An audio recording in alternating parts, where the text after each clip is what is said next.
We're here at X Overland Ranch here in Three Forks, Montana for the first annual Big Thing, wrapping up the event. And tonight we're sitting around the campfire and we're talking with the founder of Range to Ranch. This is Noah, everybody. Yeah, hi. So the Range to Ranch is a community-driven overlanding retreat. We started out in Mackay, Idaho. Okay. I partnered with Cindy from Northology. She's actually been running events in the Midwest for the last 8 years. She does a lot of events. She does a lot of events, and I wanted to partner with her for Range to Ranch because she's all about the community, Right. the culture, bringing back kind of like what overlanding truly is. And Cindy puts on good events. She puts on awesome events. It's really, really cool. This year was awesome. It was in Mackay, Idaho. I met the owners of the venue last year on the way down from to Mountain West Expo and fell in love with it. Beautiful views of Lost River Range, which is the tallest mountain peaks in Idaho. So there's the range. Yep, and then we have the Copper Basin Range. So there's like 360 views. Okay. And this ranch was awesome.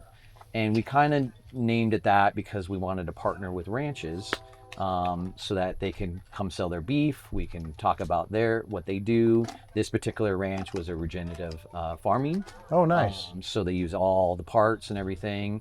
And it was awesome. I mean, we had about 160 people. So it was a little bit smaller event. We kind of wanted to be around the 350 to 500. Right. But we don't want to be an expo, and we want it to be sponsor supported. That's what I was going to ask you, is how is your event different from one of the expos, per se? Yeah, that's the thing, is that it's sponsor, it's vendor supported. Right. So we have shorter windows for the vendors, but so they can go play. They can go wheeling, They're not stuck in the booth all weekend. They're not stuck in a booth all weekend. You know, they build rapport with all the, attendees. Right. At our event this year, we actually had quite a few people that have never overlanded. So having, some vendors there that can talk about, their products and what they offer, to get some ideas. We partnered with Will from Venture to Roam. He was a big YouTuber that really helped. He's from Idaho, so he really helped push the event. He brought his patrons in. It was really cool to be partnered with him and help him promote our event. Yeah, and how cool for his Patreons to come spend the weekend with him at your event. Go wheeling with him. Right. They had their own little, campsite with Will. It was awesome. And then we had some other YouTubers there, Matt and Kara from Ozark Overlanding Adventures. And then we had Chris from Moore that came out and supported us. All right. So yeah, it was a pretty cool, turnout. We had some interesting wind and weather, but that's kind of, I tell people, you never know what's going to happen. You never know what's going to happen. You're going to find that up in the mountains. You're going to deal with that type of, weather.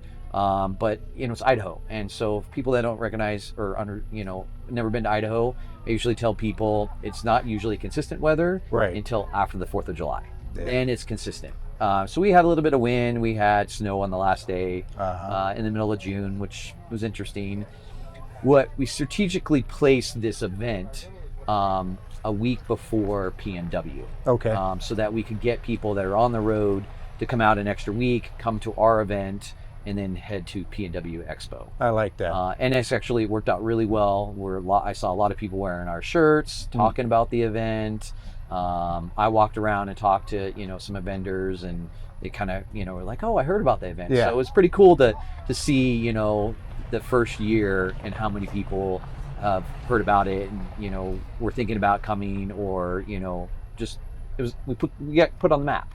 Cool. I agree. Well, and I really liked what you're saying with the vendors. A lot of people don't know that the vendors are doing what they're doing because they really love overlanding. Right. So they want to be out there using these products just as much as everybody else, enjoying the event, the camaraderie, the friends that you make at events like this, all of that. They often miss out on that because they've got to work the booth. Right. So if an event like you're talking about, they have windows where they can do that too. That's fantastic. I love that. Yeah. It's really, it's really driven around the community, the culture, what overlanding is. And a lot of it was when I went to Mountain West last year. That was kind of the big thing I kept hearing from people, is like, these events, these expos are so corporate. They don't feel like it's it's made for overlanders. Right. It's all about money. And so it was like, I wanted to create something that brings back the culture. People go on rides. Right, because it's a lot more than just products that you can buy. Right. That's right. a huge part, but it's a huge more than part. that. Yeah, it's a huge part. And I'm hearing it from vendors. I'm hearing it from attendees that they want that. And so during the day, people went out on rides. They came back. We have a chef there that was doing some cooking. Oh, nice. So some samples. We had live bands. We had some local live bands come out and do some acoustic. We had classes that they could learn, and some people were teaching classes about miscellaneous things, Right. overlanding. And so I think that's why people really want to come to an event like mine. Is so that they have all that. It's a big camping experience. They learn things. We gather around campfires, and so yeah, it's bringing back that culture and community into an event. Did I hear that you targeted certain areas that also had trails off site where you could go and ride during the day? Yep. So with our event, we gave a guidebook out, and people really liked the guidebook. We went out and scouted trails. And nice. We would put them into this guidebook and said, here's what we recommend. Here's, the level. So you had all sorts of like levels of trails, from just 2-track to forest roads to some technical stuff. Right. And so people could choose, what trails they wanted to go on. And because of the legality issue, we can't really have any of the guides. We can only recommend stuff. Right. And then people can pair up and go out together and experience the trails.